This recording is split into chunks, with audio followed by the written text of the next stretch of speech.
ว่าเสื้อผ้านี่มันจะขายยากเพิ่นว่า แม่นแหละ ผู้ใหญ่เพิ่นแนะนำมาเนาะ เราต้องได้ไปเซาห้านอีก โด เนาะ ยเพิ่นว่าให้คันมีรถแล้วก็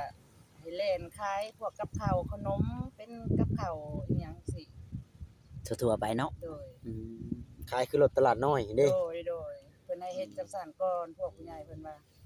ที่ฮุบมาน่ะแบบว่าเครื่องครัวมันยังครบหมดแล้วเนาะ ก็เครื่องครัวก็มีซ้ำที่ด้วยหมดชื่อนั่นล่ะ หม้อหนึ่งหน่วยหนึง มีหม้อนึ่งมีหม้อแกงแล้วก็มี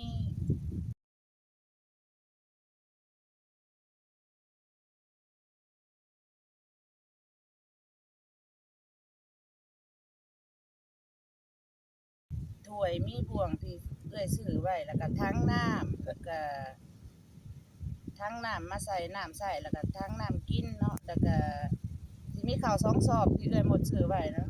แต่ว่าที่อยู่ที่นอนเด้ ที่อยู่ที่นอนเอื้อยผู้พาห่มนอนอยู่ มาห่ม หมอนก็ยังบ่มี นอนยังบ่ทัน โด มี ย ซ้ หมอนแทนบ่มี ำสู่ชนชีวิตนี้นี่เริ่มต้นนับหนึ่งใหม่เนาะซ้ำผัวบ่าวเมียสาวบาดเนี่ย เนาะก็เพราะว่าเมียสาวตัว ศาสตร์ก็ที่ถือไปถือมาศาสตร์เล่นนั่น ชาติรอบนะ ต้องเอามาให้อีกเลยดิ บ่าวจ้อย เดี๋ยวนี้ต้องบ่จอยจัด แม่น คื บ่ อ บ่าวจ้อย ทางห้องก็เอื้ ถ้ามีก็อยากให้ คุ เพิ่น ย รู้ รายเรียบร้อยแล้วห้องที่ไปเปิดไปเสาอยู่อะค่ะละเว้ารายละเอียดแล้วก็สิมาเปิดห้องอยู่เสาห้องอยู่ก็ข่อยอยากขายห้องซื้อเจ้าของห้องก็เอ้ยพรเราก็ใจดีอยู่เราก็บอกข่อยก็บอกว่าข่อยนี่มีแบบว่าเพิ่นอยากมาถ่ายทำเรื่องนั้นเรื่องนี้หยังสิข่อยเป็นคนที่บ่มีเนาะเพิ่นมาช่วยเหลือเงินจากที่ได้มานี่ก็ผู้ใหญ่เพิ่นช่วยเหลือมาแล้วก็สิมาสร้างอาชีพของเจ้าของอีหยังสิบอกกับเพิ่นว่าบ่เป็นหยังว่าเข้ามาได้ง่ายเพราะว่าห้องแถวของเพิ่นน่ะมีคนหลายคนคือกันที่แบบว่ามาสัมภาษณ์อีหยังสิคนที่เช่าห้องอยู่กับเพิ่นน่ะ โอ้ เขาว่ามาถ่ายคลิปกันหลายห้อง4-5ห้องเพิ่นว่าส่องเขาบ่าวเตียงบ่าวอีหยังแนวนี้เพิ่นก็ฮู้เบิดอันห้องที่ข่อยไปเช่านะโดย แปลว่าอันจะบอกกันว่ายันว่ามันวุ่นวายเนาะ โดย เดี๋ยวมันดัง บอกว่าบ่มีปัญหานี่นะเพราะว่าอยู่ในห้องก็มีหลายคนที่เขามาถ่ายสองทาง เพิ่นก็ว่าได้เนาะ โดย ก็ดีแหละนี่บ่บ่จอย ดีดีแล้ว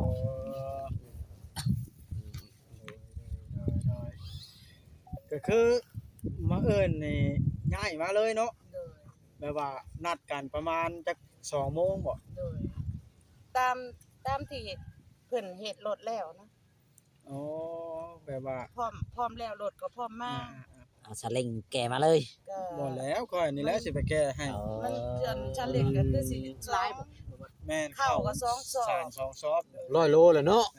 ค่อยสิเอารถค่อยไปแก้ให้ แล้วก็มันสิมีแบ มา บ ส่ง มัน ฮอด มันบ่ เอิ้นนี่ เอามารอบเดียวก็ได้เนาะกันใจจะเล่นก็ต้องสองรอบ จนเพิ่น2รอบ เพ ไกล ราะว่าเค เนาะ รื่องใส่แน่ แม่นแล้ว อันผ้าห่มอีหยังแบบว่าก็พอมีพอสมควรเนาะที่เอื้อยซื้อไว้ใส่เสื้อผ้าอีหยังจังซี่นะ เป็นกระติกกระจอกแม่นหยังเจ้าซื้อแน่ละเด้ เนาะ เนาะ ก็เอามาเบิดเนาะของที่เอามาใส่เพราะว่าเก็บไว้ก็ มาเอิ้นนี่ให้บ่จ้อยชาแนลท่าอยู่ซิโนรถเนาะ แม่นบ่บ่จอย แม่น เพราะว่าค่อยสิไปรับเอาเวลาเราแล้วเวียกแล้วงาน แต่ว่านัดกันกับพวกอันติดชาเล้งน่ะเขาว่าให้แล้วมื้ออื่นเนาะ โดย ประมาณบ่ายโมงแล้วแล้วบ่อนติดต่อซื้อสินค้าเจ้าได้มีเรียบร้อยแล้วบ่ สินค้าที่ว่าเครื่องสิขายน่ะบ่ แม่น คือเรื่องนี้กันเอื้อยยังบ่ได้ติดต่อแบบชัวร์เนาะว่าสิขายอีหยังกันแน่เพราะว่ามันทุนมี3ล้านหนึงนี่มันสิเฮ็ดอีหยังก่อนนะแต่ว่าได้ห้องกับรถเอื้อยก็ดีใจแล้วเงินซำนี้เพราะว่าเอื้อยก็เบิดโตแล้วเนาะ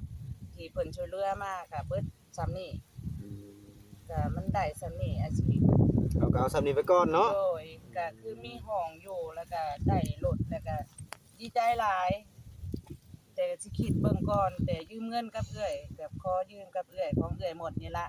กับเพิ่นให้แต่ล้านหนึงเพิ่นซอยนะว่าจะค้าขายหยังก็เอื้อยซอยได้ซำนี้แต่ว่าก็มาคิดเบิ่งก่อนเนาะแปลว่าอย่างน้อยก็ลดได้แล้วแล้วก็ห้องอยู่ก็มีแล้วสิค่อยๆคิดไปเนาะเพราะว่ายังบ่มีเงินว่าสิเฮ็ดหยังโดย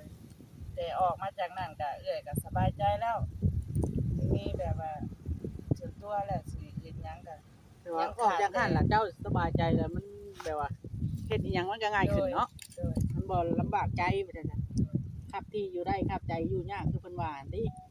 มันบ่วุ่นวายเนาะ โดย คันได้ออกจากหันแล้วเฮาก็รู้สึกโล่งใจสบายใจบ่อึดอัดเนาะ โดย แม่นบ่ว่าจอย แม่นครับบ่ว่าจอย จากแลทางพ่อจ้อยแล้วบางทีเราอยากอยู่เด้ซะลูกเต้าแล้วหั่นเนาะทางไหนทางไหนเป็นทางไหนซะ แต่ว่าในเมื่อเฮ็ดแบบนี้แล้วทางผู้ใหญ่เด้ลูกของพ่อจ้อยเช่นเอ้ยแต่แบบเรามีความคิดเห็นว่าจังได๋ซะ อันนี้ก็ คือว่า ยั เรา งบ่ได้เว้ากับลูกเนาะเพราะว่าข่อยยังบอกว่าอย่าพาเอามาเกี่ยว มีแต่ออกไปให้มันสบายใจซะก่อนจะคุย ก็คือข่อยบอกแต่คลิปนั้นแล้วเนาะคืออย่าเอาเข้ามาสอนในสมอง บ่ให้ยุ่งเกี่ยวกับลูกกับเต้าเลยบ่เกี่ยวกันตัวนี้เนาะ ก็บอกแต่คลิปนั้นแล้ว ก็บ่อยากให้เพราะง่ายจะให้มันสบายใจทั้งสองฝ่ายโลดกันได้ออกแล้วเนาะ สบายใจไผมันเนาะ เคยบอกว่าจอยต้องงมหัวให้กิน แม่นบ่ว่าจอย เราไปงมไปบ่จ้อย อันนี้มันเริ่มเกิดแล้วเนาะมันมีใบแล้วโอ้ก็โหวัวได้บาท แต่น้องนี่เคยกินหอยเชอรี่อยู่หลายเทื่อ เอาแล้ว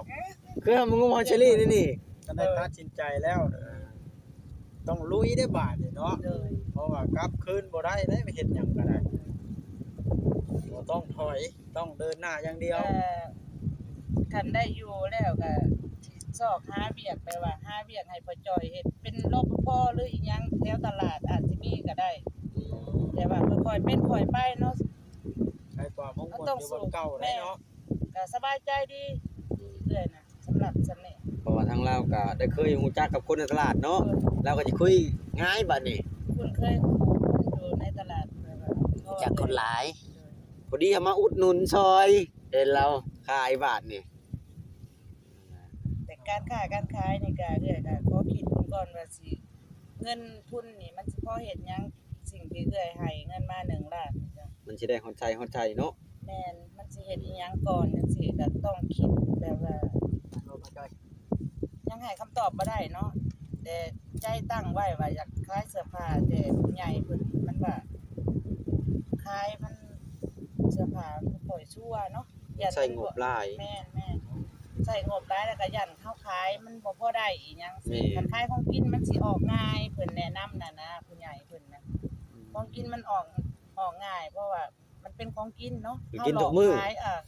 มันก็คือสิได้กว่า เป็นอาหารสดขนมปั้นเนาะ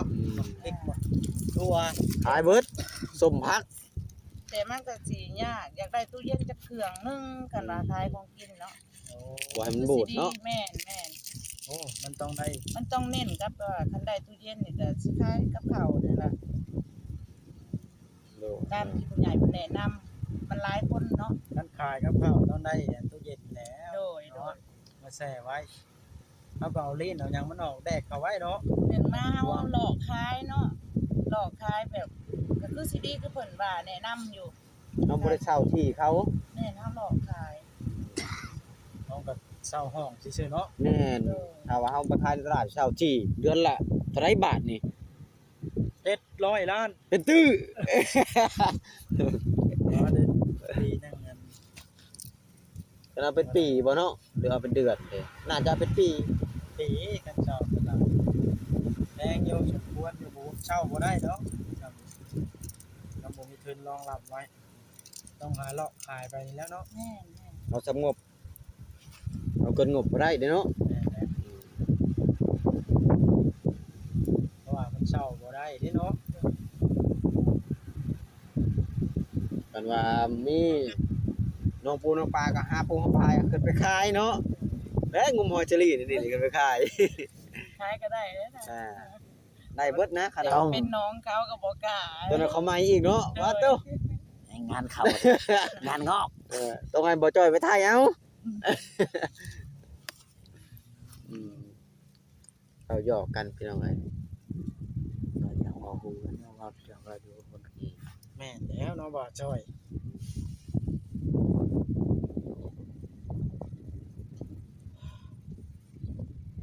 ถึงมื้อแลงยังจะกลับมานอนอยู่เนาะ โดย อืม ได้เรียบร้อยแล้วห้องสิกลับคืนไปตั้งรักอยู่พุ่นซะก่อนเนาะว่า ขึ้นเมื่อคนของ เมื่อเตรียมเครื่องเตรียมของไว้เพื่อสิลุยมาอยู่ห้องเก่า ไป อยู่ห้องเช่าอยู่ห้องเช่า ไปเลยบ่จ้อยนี่ มาจอยนี่อยากอยู่ของเก่าคันสมมุติว่ามีเทินจักอัน5